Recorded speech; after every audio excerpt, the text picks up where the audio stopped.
Snezhana, welcome to the Humanity Show. How are you today? I feel great and blessed this opportunity to be a guest in this truly amazing show, Mark. Well, thank you very much. And to share my personal true life story with as many people as possible around the globe, which can hopefully inspire them to create some positive changes in their lives. Well, you've already done it in the opening, so your bright and wonderful smile has already brought, I'm sure, lots of people connected to us already. So thank you for taking the time, because time is the most important commodity that we all have, and you're giving up some time on your day to be with me today. So I'm very grateful, and I just want to show my appreciation by thanking you for that. Now, we have listeners in over 110 countries around the world, so it would be a good idea if we started off by telling them all whereabouts you are today.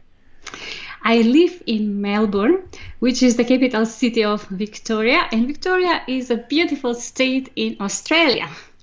And Melbourne is a very multicultural city with over 4.8 million people, for those who don't know these facts. Oh, you're doing very well. And have you been in contact with the Victorian Tourism Office? They might be able to use your services, seeing you know much about Melbourne. Thank you, Mark. Yeah. And I live in Carlton, which is a beautiful suburb, very close to the city. It's a very lively suburb with a vibrant culture. And it's famous for Lygon Street, which has, huge variety of cafes, restaurants. Melbourne Museum is, on a close distance. It's a truly beautiful place. It is a great city, and I had the honour and pleasure of living there once in my life, and very close to Lygon Street, actually. And it is a wonderful place to go and connect with all sorts of different cultures and eat yourself silly as well. There's so much amazing food and things to be had there. So listen, if you're listening, people around the world, get to Melbourne. Go and visit Melbourne as soon as you can after the lockdown, because it's a state that's under a little bit of stress at the moment with all the lockdown situation, and they'll be welcoming tourists after we get through COVID-19. Now, the wonderful thing about you is you haven't actually lived in Melbourne all of your life. You've come from another part of the world, like a lot of people that are living in Australia today. Whereabouts are you originally from, Snezhana? I'm proud Macedonian. So I'm coming from a very fascinating country, which is located in southeastern Europe. And it's blessed with many natural beauties, many beautiful lakes, forests, monuments, churches. It has a long tradition, history, lots of history. And for those who have never been there, I truly recommended it, because it's a place that is really worthy to explore, especially Ohrid Lake. It's really magnificent. And Pelister National Park, Galičica National Park. And of course, the city where I was born and raised, Skopje, which is the capital of Macedonia, which is a place with a vibrant culture and outstanding hospitality. Yeah, the people are really, really beautiful people.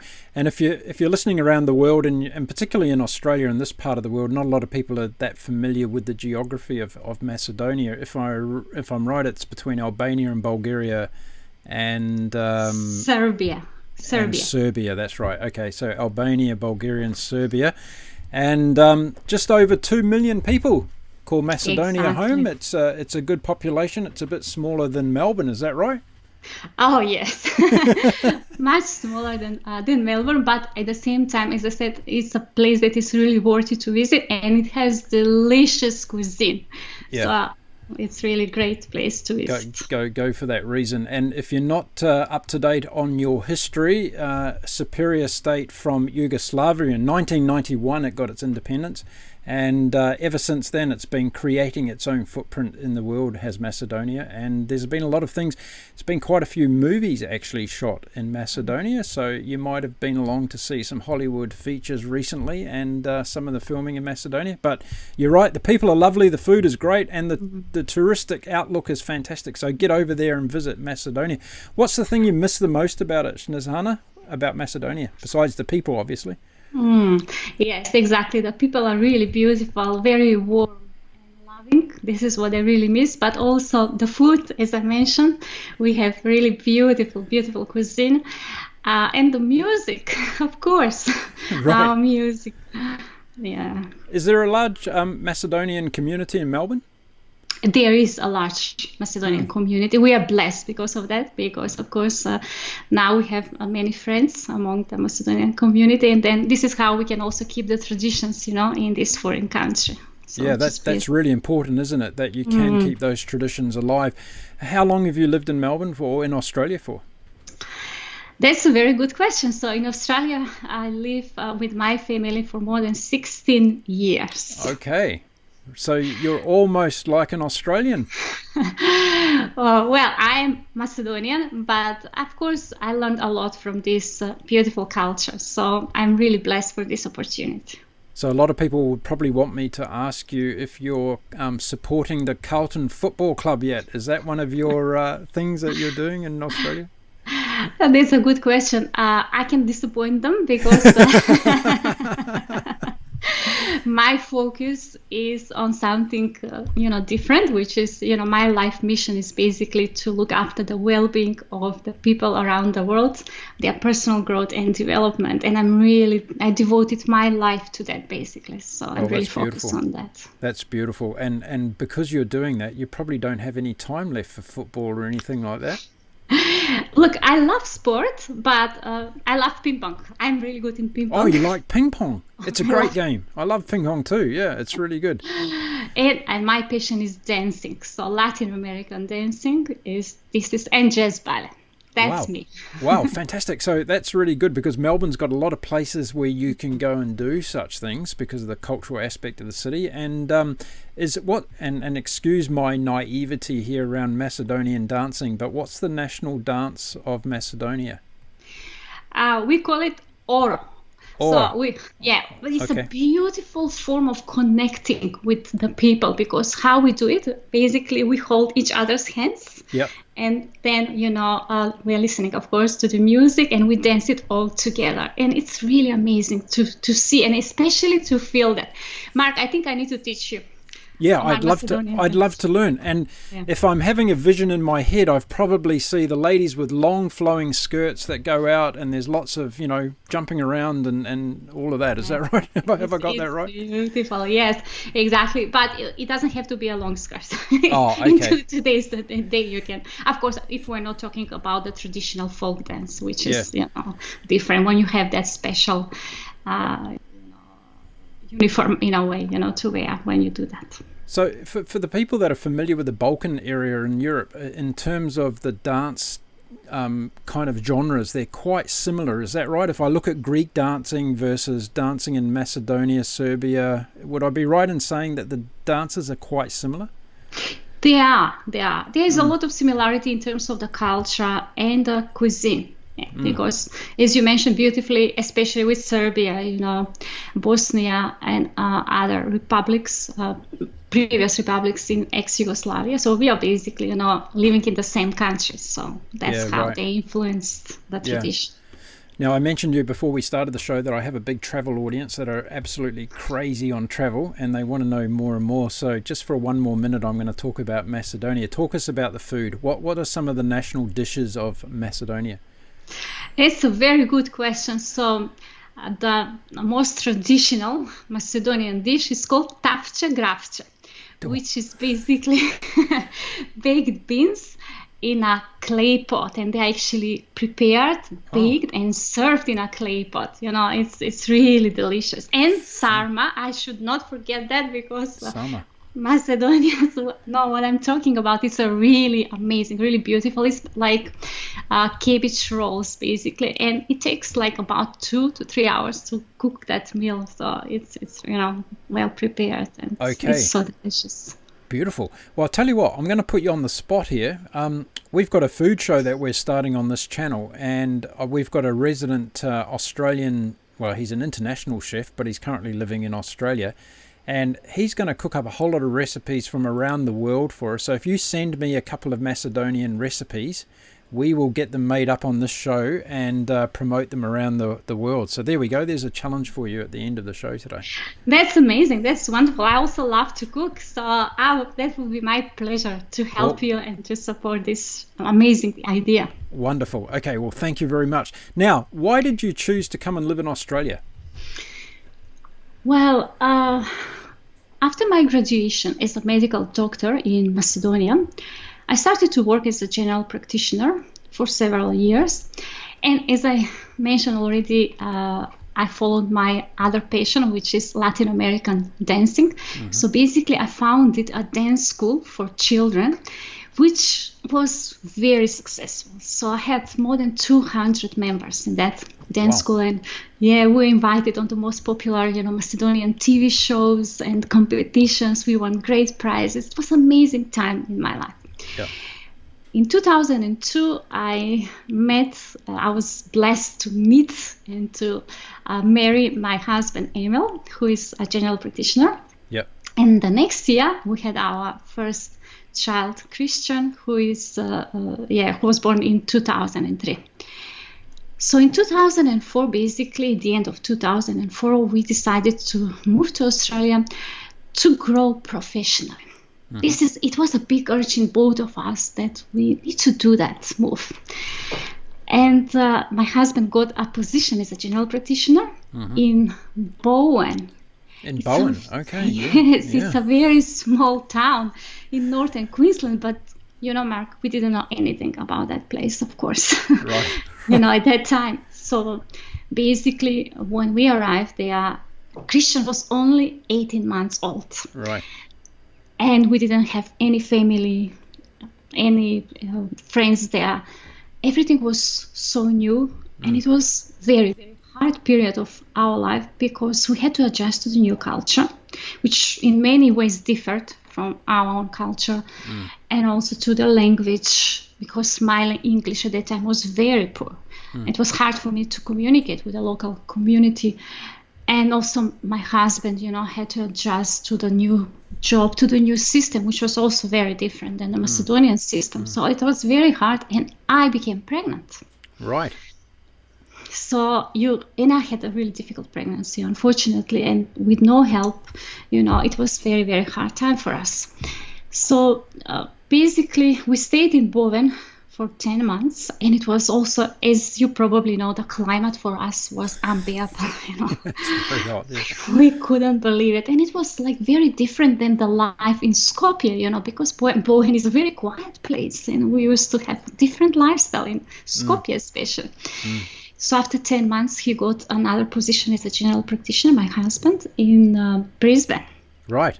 Okay. So we moved to Brisbane, and then, he started to work as a general practitioner, but I was looking after our children because they are little, and for me, I knew how important are their early developmental years. So I made that conscious decision to look after their social and emotional well-being in those critical years of their life. So basically, I devoted my life in those years to them. And I learned a lot because I wanted to be, the best possible mother, to give them the best start in life. And I knew I had to do it myself because my husband was working full-time, and also he was studying for his medical exam at the same time. So basically, I was left alone. Right. So basically, that's how I read a lot of books and done a lot of research. So, and I implemented that, of course. And of course, now I have great, beautiful, happy, healthy, and well-balanced children because of that. But it was not easy, as you can imagine. Then I started to work as a university tutor at the School of Medicine at the University of Queensland, which was, a great period in my life because I love teaching. But at the same time, I was thinking, contemplating my life and, asking myself what I'm going to do with my life here in Australia. Because when I was talking almost to everyone around me about what I should do in terms of my career, everyone was telling me that I should, proceed my career in medicine. Right.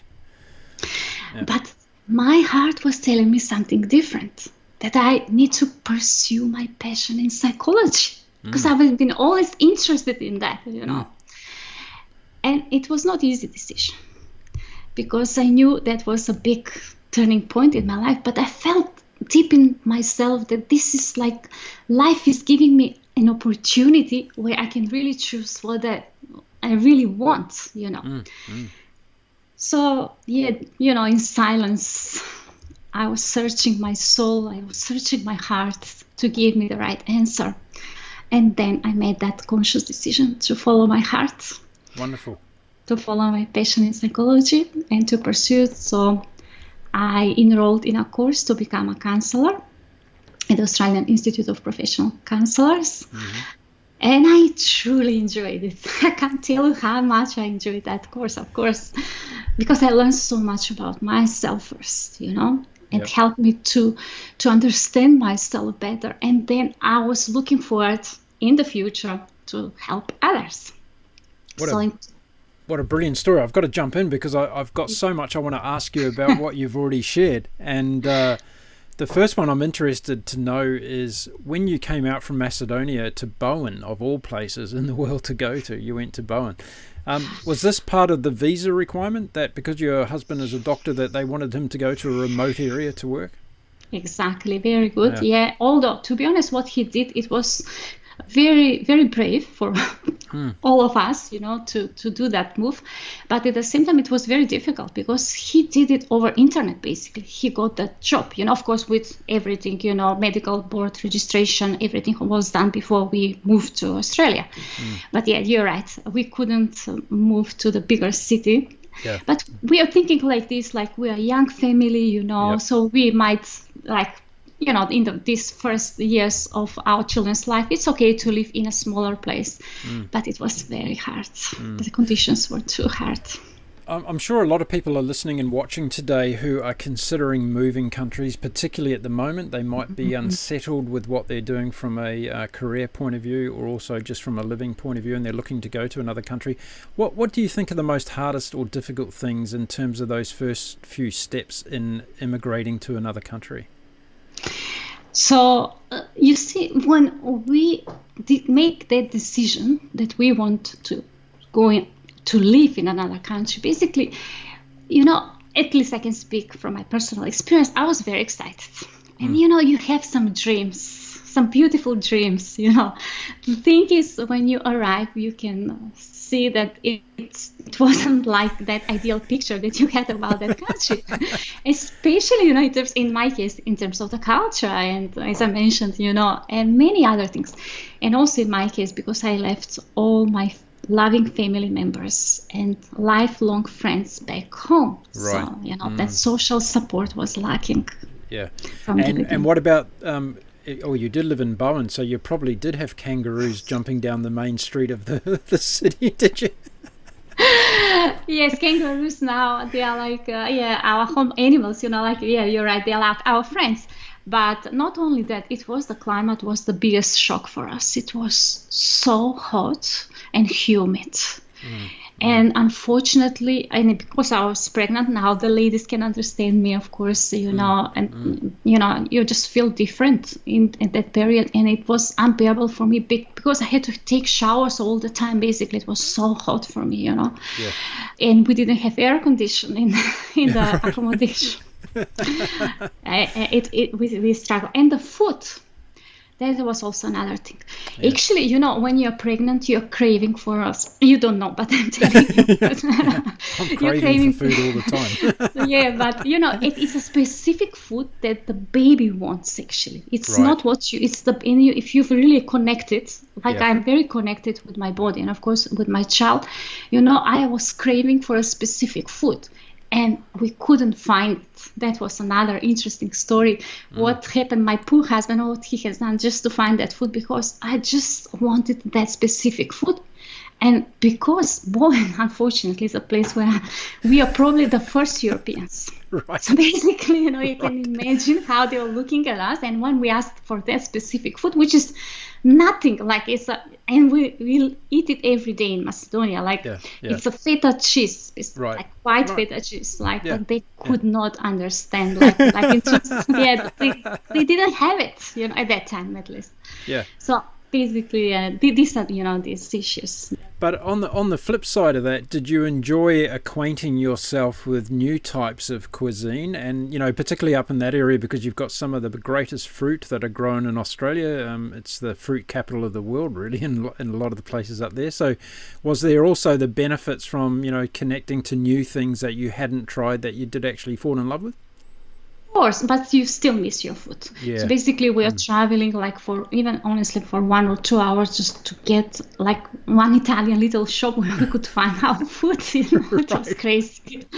So that's why basically we decided to move out of that place. Of course, it was a bumpy start in Australia, and then we moved to Brisbane, which was of course very different than Bowen. Yeah. And as I said, in Brisbane, the life was different because, we settled down there a little bit more. Like we bought a house, and then we just, felt like now, and the kids were in a really good school. It was really beautiful school, so they are feeling good, Yeah, yeah. Is Christian going to be a doctor? No. Okay. He has a different passion, and I believe that we all need to really be really careful about our children, really to know their interests instead of imposing our own beliefs about what they should become in life. Yeah. So he has a different interest, and he's really passionate about that, like his mother. But that's beautiful, and of course we just encourage him to follow his passion.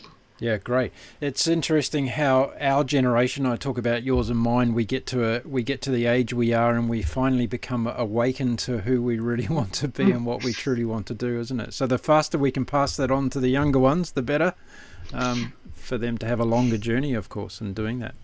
Exactly. But my journey of discovering myself didn't stop in Brisbane.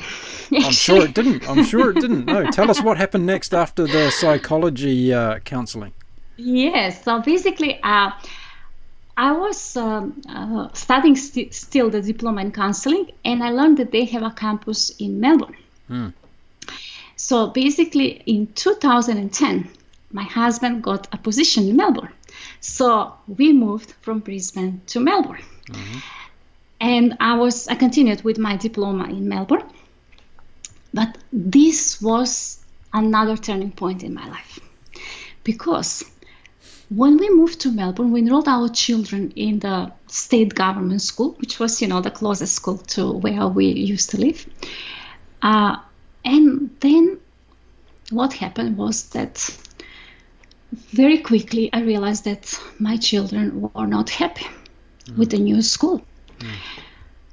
And, when I would ask them what is not right, I'm like, why you don't feel happy? They would say, Mommy, we don't like the behavior of the children, it's just, I don't know, we don't feel accepted, we don't feel good in that school.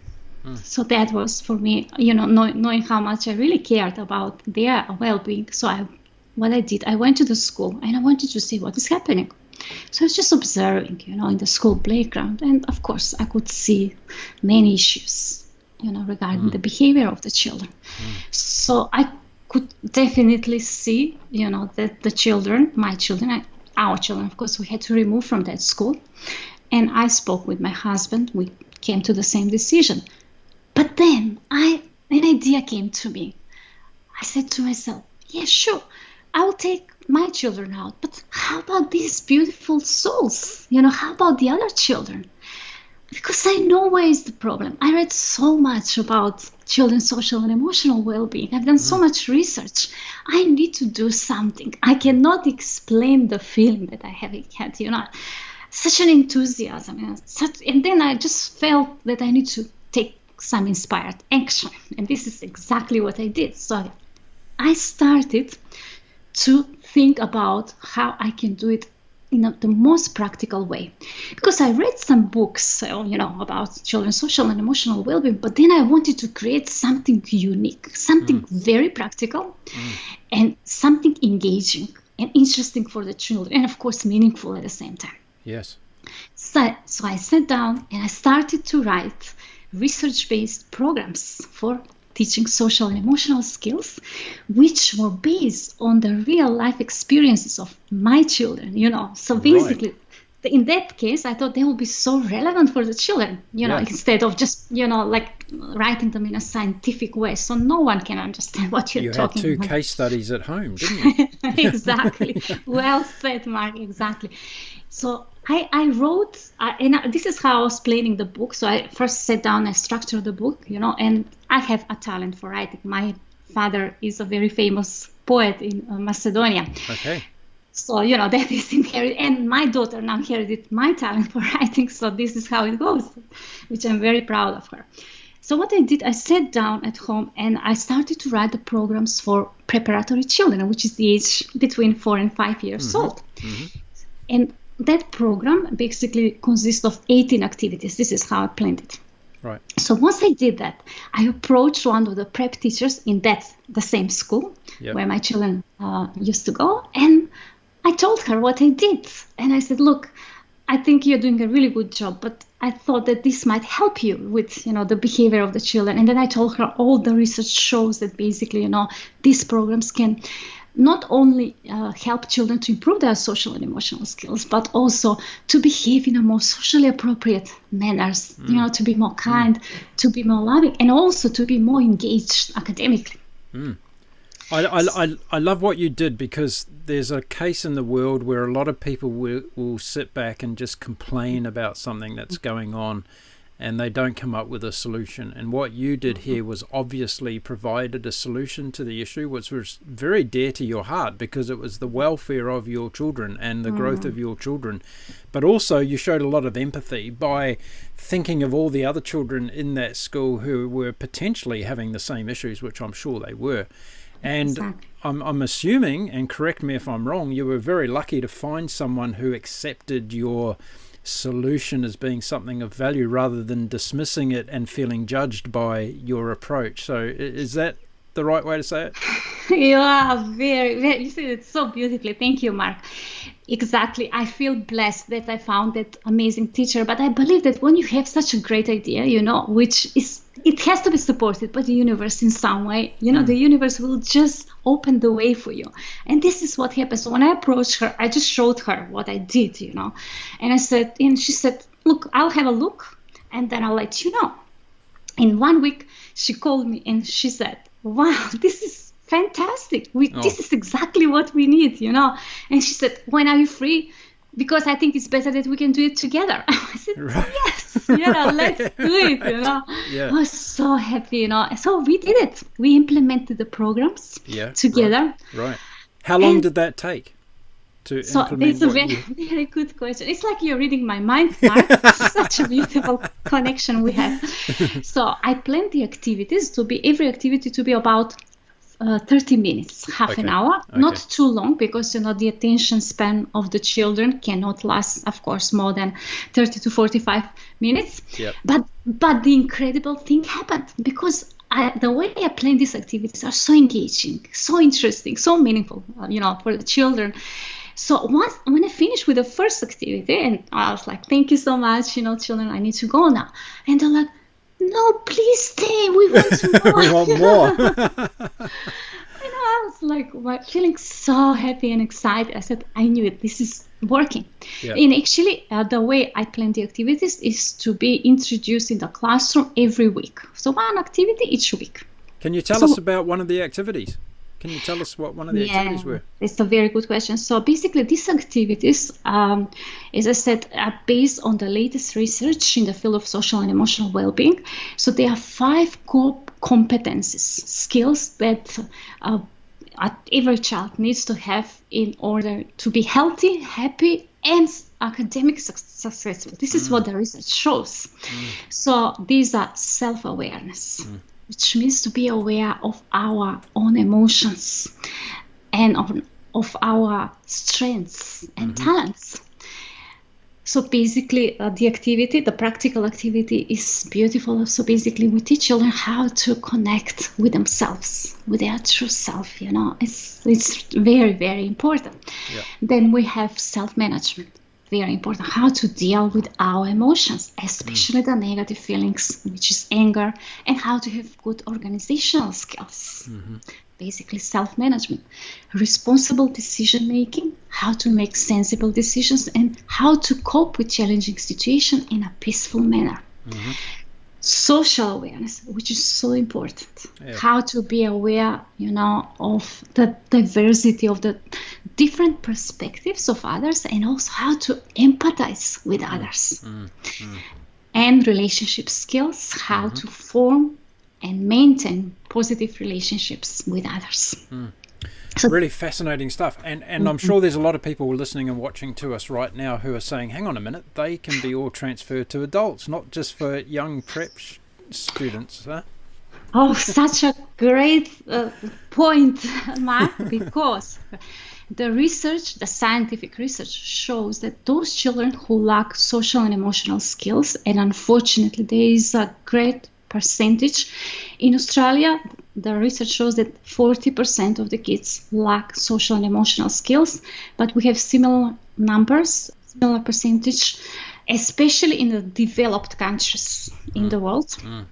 So basically those children who lack these critical life skills, basically they suffer much more from anxiety, depression, and also they are doing much less. They are much less successful, in their careers. Many of them are unemployed, or they're involved in crime and violence.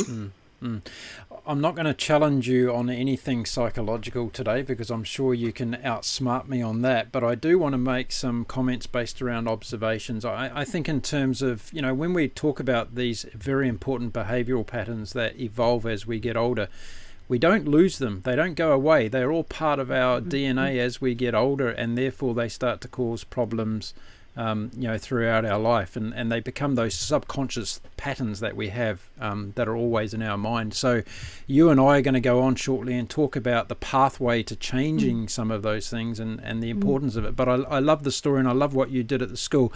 Where did that evolve to? How did that evolve further? And inspired. But so what happened actually, once we implemented the program, the teacher, her name is Jessica, a beautiful young teacher, but, very open-minded. She said to me, do you know what? I evaluated the program. So basically, before we implemented the program and after the implementation of the program, she could see amazing positive changes in the behavior of the children, because they started to become more loving and kind and considerate towards each other. Right. And also they are much more engaged in a classroom when she was teaching. So which of course eventuated later in their success, in the academic success. So inspired by this great success, I went home and I said, okay, I'm going to write programs now for grade 1, grade 2, and grade 3. So basically for the ages of between 4 to 5 until 9 to 10 years old. And these are the critical ages for developing these social and emotional skills in children. Yeah. Because then the critical connections between the thinking part of the brain and the emotional part of the brain are formed. And this is how, in 2012, the book 72 Research-Based Activities for Teaching Social and Emotional Skills was born. Fantastic. And published. Fantastic. You're right. You said to me before the show, there's a great story behind the first book, and you're absolutely right. There is. Now, I've got to ask the question. Everybody's going to be wanting to know the answer. Did your children go back to the school after you fixed it? So basically, no, we took them out of that school. We enrolled them in a different school. Right. Because, this was a process, of course. It's really important to find the right school for your children. This is my attitude. Like, it's important to find the right country to live. It's important to find the right partner for you, because we are all unique. And I think that it's really important because the environment at the school needs to match the environment at home. This is, for me, I think it's really important. And because it was very different, like at home, we provide, both of us with my husband, very loving and supportive environment to our children. And that's why they didn't feel good in that environment, So basically, we moved them in a really beautiful school, and they're really, really happy. It was a small school, nurturing school, and a positive environment. happy ending. I love happy endings in all stories. Now, I've got to ask you, at this stage of your journey, when you had done your first book, how were you feeling about leaving the world of being a GP behind? Oh, such a good question, Mark. You're a really good questioner. You know that. Yeah, that was a very difficult decision. You know, because when you become a doctor, or I'm sure it's for any profession, it's like this is like part of your identity. This is how strong is that. So it was not easy because I miss my patients. I miss, because I'm a caring person and I really, wanted always to help. And this is aligned with my natural abilities. So it was very, very difficult. But at the same time, I trusted my feelings because my feelings were telling me that, when I was reading and writing all the exams and going on the exams, related to the diploma in counseling, I truly enjoyed that so much, So then I knew it deep in my heart that this is the right path for me. But although I didn't know where that path, will lead me, and it was not difficult. It was not easy. I need to be honest. There were many challenges along the way. Yeah, I bet. And I think it's important to highlight some of those, because a lot of people listening think that, I myself do it, where I come across as being a very positive individual all the time, and people think, well, he's fake because there's nothing wrong. There's nothing ever going bad in his life. Well, of course there are. It's about how you deal with those things when they do come along, right? So over to your situations. What were some of the challenges that you were confronted of emotionally in particular? Well, I think I'll answer this question through the experiences, life experiences that went along my journey to where I am now, because it didn't stop with the diploma of counseling. So actually what happened, once I completed the diploma, I was feeling a little bit lost again because I didn't know what I was going to do. So basically, at the same time, the book was out, and it had a great success because now many parents, psychologists, counselors, and teachers are using this book both nationally and internationally. So I was really inspired by that success of the book, but also my interest for children's social and emotional well-being grew into a concern for the social and emotional well-being of all children. Right. So I decided to pursue, this passion in psychology, especially for the subject of social and emotional well-being. So I started my PhD journey at one of the most prestigious universities in Australia and in the world, at Deakin University. So that was not an easy journey because I had 2 little children. I didn't have any family members or friends, close friends, to look after them. So I was the only one who had to look after them, especially when they would come back from school. At the same time, I had to focus on my PhD.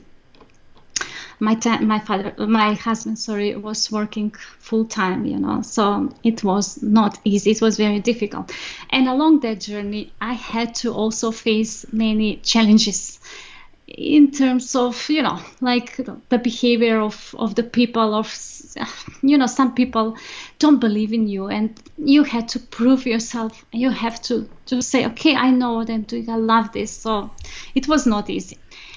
But then I realized that during that journey, I realized, for which I was not that aware, that I had some fears and some beliefs which were limiting beliefs, some self-doubts based on the opinions of others, mainly, of course, but also, I have somehow accepted them.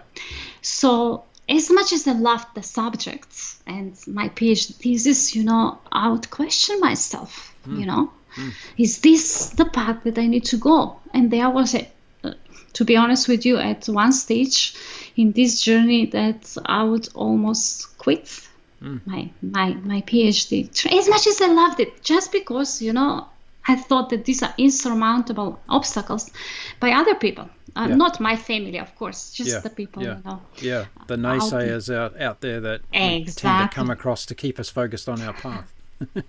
Yes, exactly. But then in this journey, basically, instead of then focusing on, their opinions and their beliefs, I just focus on myself and focus on my personal growth, because I knew that these challenges are great learning opportunities for me to learn something. And what I learned is that I need to take the courage and to face my fears and to stand up. Wonderful. And to stand up for myself. Yeah. So many good things there. I want to go back to when you first started that little piece for us, and you mentioned how you felt lost. That was the word that you used. And I think it's important for people when they're in that predicament, and I'm sure there's a lot of people around the world at the moment that feel lost due to what's going on with COVID-19 and all the other peripheral activities that are associated with it. Being patient during a time of feeling lost is very important, because sometimes, or quite often, we get signals sent to us that what is the right path for us to follow. Did you have that experience? Were you being patient when you were feeling lost? Did you wait for those signals to come to you? Exactly. Absolutely. And I'll be honest with you, I love to read, of course. I love to read, but of course I love to read books which can help me to learn how to live in another way. So basically that helped me a lot, because I learned a lot of mindfulness techniques. So what I was doing, and I'm still doing every day, I spend time alone in silence for at least 30 minutes, when I can connect deeply with myself, with my spiritual self, with my true self. And this is how basically I learned to listen to my heart, to my soul, and then I was sure that I was going on the right path in life. Otherwise, what I suggest to everyone is to let go of the opinions of others in those times, Absolutely. And follow their heart. Yeah. But this is how to do. It's called your life for a reason. It's your life, not somebody else's life, right? So exactly. We have this life to enjoy it fully, and we can enjoy it fully only if we, spend this time in silence, and then connect deeply with ourselves and know who we really are. And then we can find our true purpose in life. Then we can find why we are here. And then we need to take the courage and just follow that path in life. Yes. Now, a lot of people listening would say, well, that's easier said than done. It's easy to listen to all these words and feel as though, okay, tomorrow I can get out of bed and I can change my life just by, meditating, being mindful, eating healthily. But for a lot of people, it's not that easy. It's a lot more difficult in putting these words into actions. What do you suggest for people who are listening to you going, okay, this is a lovely lady. She's obviously had a wonderful life journey experience and she's evolved herself, but I can't do that because I'm just not in the right headspace. What do you say to those people? All right, I will again say it through my own story. So let me continue what happened next. Okay, Chapter 4, let's go. Yeah, because that is it. I think it's a great answer to this beautiful question. Because once I completed my PhD, I completed it in 2016. And of course, that was an amazing moment in my life. At the same time, I had a great opportunity to work at Deakin University as an academic lecturer at the School of Psychology. I truly enjoyed it. And that was, again, for me, a wow experience. Like, wow, look at me. Like, I have gone so far. But I knew that was only because I followed my passion. And exactly. And then once I finished my PhD, this was the next turning point in my life. So life is a process of creation, as I say in one of my YouTube videos, and recreation of ourselves. This is how we need to understand it. So basically, once I finished my PhD, I got a position as a researcher at the University of Melbourne at the Center for Positive Psychology. Right. So, yeah, exactly. Okay. For me, it was like my dream comes true. Yep.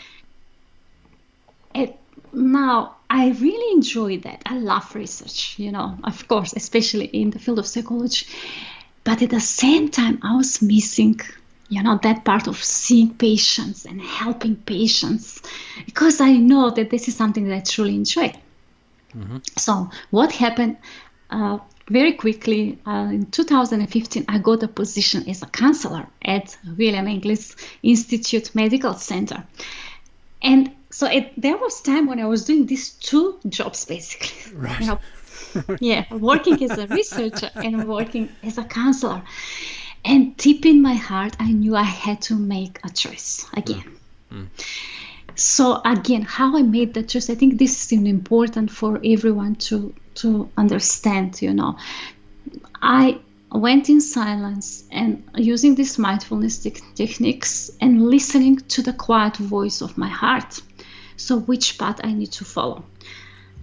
And although, again, everyone would tell me, oh, of course, you need to continue this, you know, career as a researcher and you're going to be this and this and this is going to happen. It seems so attractive. But my heart was telling me something different. Right. And I decided, like, you know, everyone couldn't believe it when I said to them, no, I'm going to be a counselor. And this is exactly what I did. Yeah, beautiful. And then the real miracle happened. Right. We've got before you start off on the real miracle, I just want to hold you up because okay. I just love the passion. I've got to say, I love the energy that's coming out of the screen here. I'm sure everybody's feeling it. What's really important in some of the things that you said there, I think, is, and a lot of people are not familiar with mindfulness techniques, but a lot of people are not familiar with meditation and actually being able to center themselves and do that kind of thing. So you've mentioned that a few times now. You also talked about thinking from the heart instead of the head, which is vital for so many people, because that's where the truth, I believe, really sits, is in here and Absolutely. not up here. So we tell ourselves a lot of stories up here, but we can never fool what's in here, right? Absolutely true. Absolutely true. I just wanted to go back and acknowledge the discussion around mindfulness and the technique that you used to get yourself into that place, and also it was coming from a place of the heart rather than a place from the head. So thank you for that. Now, please carry on and tell us the next exciting step of the journey. I'll just add on what you said so beautifully. You inspire me, Mark, so much. Thank you for that. So the longest journey in our life is the journey from our head to our heart. Yes, indeed. Yeah. And and we'll go back again to the mindfulness, but you'll see through my story, of course. So what happened was, actually, I started to work as a counselor just at the beginning, just for one day.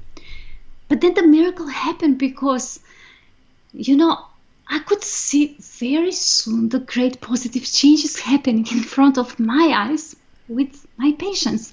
So I actually provide therapeutic counseling, you know, for people who have stress, anxiety, depression, relationship issues, or even suicidal thoughts, or, you know, self-harming tendencies. It's mental issues, of course, other mental issues, or just if they are seeking for how to find their right career in life. I'm also, you know, this is my specialty, or life directions.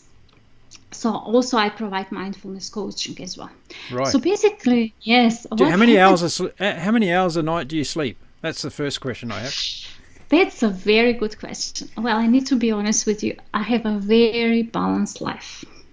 And this is something that I encourage everyone. And I know it's so difficult in this developed country. I'm talking about Australia, but that is the way where we all need to go.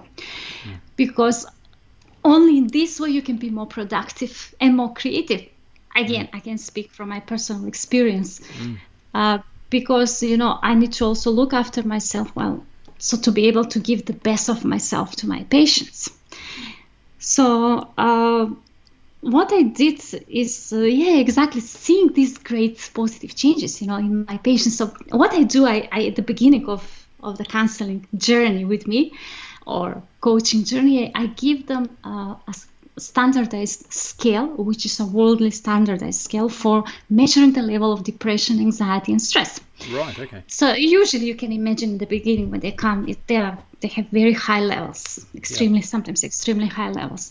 But then along the journey, and very quickly after several sessions, we could see tremendous positive changes in the patients. And what I do, I measure their level of anxiety, stress, and depression, or depending on the issue, maybe other tests, again. And the result, so this first consultation, it's setting what I'm hearing is it's setting a benchmark for you to basically start their journey from. Is that correct? And then as you go through, you measure the milestones that they're achieving along their journey. So basically, I need to know what is the condition, and based on that, because my sessions are individually tailored, depending on the issue and on the patient, of course. And then, as we go along, we apply the same test, the same scale again, basically to see, whether there is a progress or not, so we can see whether we need to continue in the same direction, we need to change something. Yes. So basically, after a few sessions, after giving the patients the same test or scale, I could see amazing progress. So basically, not that they have overcome only their anxiety or depression. In many cases, the anxiety or depression was dissolved completely. The results were normal. And these changes that I could see in front of my eyes inspired me so much. And then I was thinking, okay, so I need to help more people. So many people are suffering today. They are, yeah. Sorry, carry on. I was going to jump in with another 10 questions, but I wanted to hear what you had to say next. So basically, first I decided to help first these people, because I believe that every human being has a tremendous potential. So we are born here with a purpose. We are born with gifts that we need to give back to the humanity. And only then we will be blessed with a truly meaningful and fulfilling life. So I thought, okay, now they are fine, but we are not here only to live, and survive. No. So how can I help them more? I was thinking. And then I decided to found a support group where then I could help them to learn what I learned, these life skills, how they can achieve success in all areas in life, in their relationships, in their professional life, and also to have a balanced life, to be healthy, emotionally healthy and happy. So this is how I came to that idea to establish the support group, Another Way of Living, which is growing amazingly. I have now people from more than 100 countries around the world. Wow. Exactly. Wow. And it's how we do it. It's actually basically we have facilitated discussions. My husband Emil is helping me a lot as well. He's also doing specific mindfulness techniques like introduction to meditation at the beginning of the group meetings, and then we talk on very important life subjects. We talk about mindfulness, we talk about professional success, how to achieve and establish and maintain a peaceful state of mind, how to cope with life's challenges. So depending, every session we have different issues. So now because of the pandemic, we have these meetings twice a month, but via Zoom. So we use Zoom. So of course. Everyone who is interested can, of course, join the group. They can just, contact me on hello@anotherwayeducation.org, so we can, we can help them to join our group. If you're out there listening and watching today, I'm going to put all the links in the show notes to be able to connect with Snezhana today. So don't worry about being able to get in connection with her. You will be able to do so. Extraordinary journey, and there's so much in there that A, I can relate to, and B, that I want to thank your husband for, because your husband deserves a gold medal. I've been listening throughout the whole story, and there's actually a quote on your website that says, behind every successful man is a woman giving love and support. Well, in your case, it's a husband behind the woman giving love and support. But I also wanted to throw a little bit of humour at you today with that quote, because I heard once upon a time the quote that behind every successful man is a woman rolling her eyes. Well, in our case, it's not the case. In our case, what I can say, not only that my husband is a blessing in my life, he's so supportive and he's my soulmate, but he's also very successful himself. So we are really great couple, contributing to the world's happiness together. I also wanted to give you my analogy for, anagram of fear, F-E-A-R. So I made something, in fact, I actually posted it out this morning before I got on the show with you, about a little technique that I use when anything that comes up in my life that I could consider to be a fear, because I don't have any fears, but I look at things as challenges, and feeling excited about results. That's what I look at fear as, right? Feeling excited about results, because one of the things that I do is when I have challenged on something, I always look at the result I want to achieve. How am I going to overcome this challenge? What's the picture I have at the end game of overcoming this? And that gets me excited then about looking at all the different ways, the different solutions that I can come up with to overcome that particular challenge. So there you go, folks. If you're listening out there today and you want to overcome your fear, then just focus on and getting excited about the results that you're going to have. Yeah. So that's amazing, Mark. And just to add a little bit, as I said, you always inspire me. So basically, what you're doing is, like I said in one of my quotes, you cannot predict your future until you create it. So this is exactly what you're doing, and this is how we all need to think. Well done. Yeah, it is. And another one too is we don't start off wanting to be great leaders. We just want to start off by changing the world and making a difference. And exactly. and that's something that's beautiful in the intention here as well. And I think that's something that, and I'd like to get your opinion about this, because I'm seeing it more and more around the world, and I'm seeing it more and more in the younger people, which I absolutely love.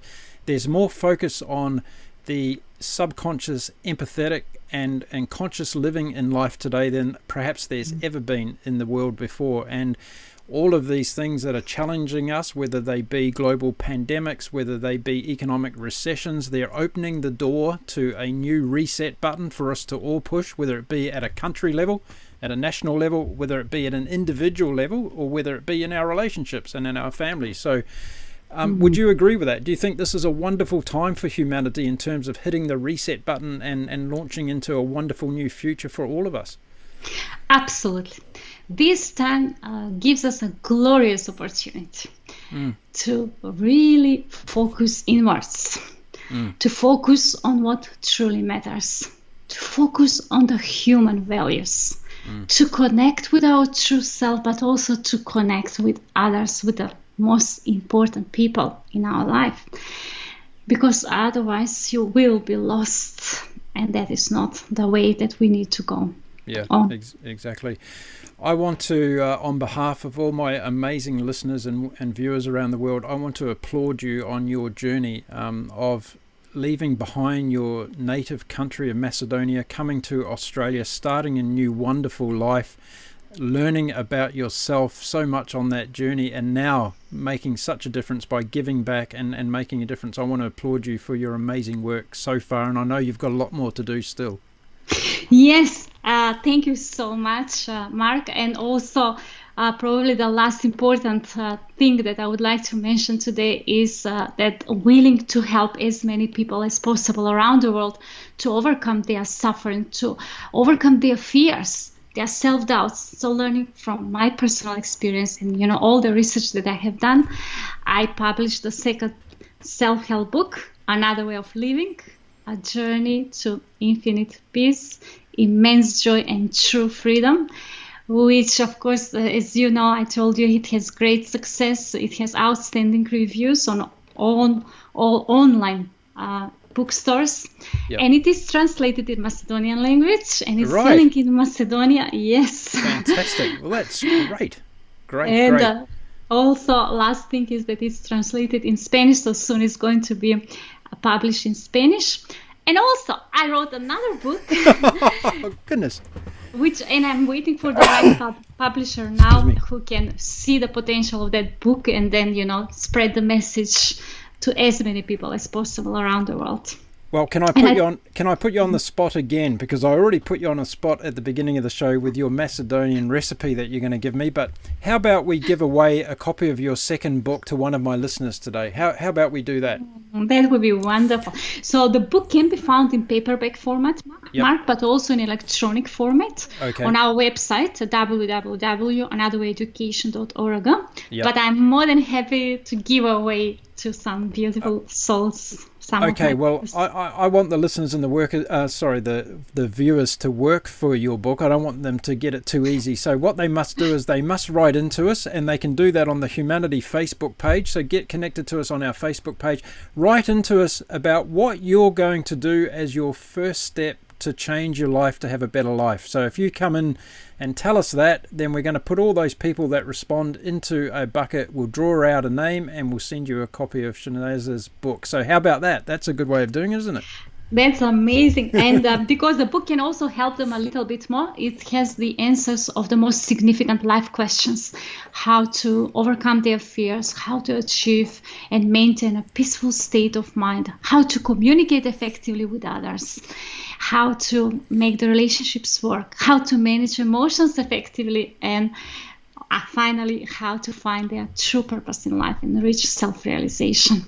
Wonderful. I'm going away from this show today a better human being for my conversation with you, Snezhana. Thank you very much for coming on the Life Stories at Humanity podcast show. And I know that you and I are going to be connected going forward, and I look forward to all of our future conversations.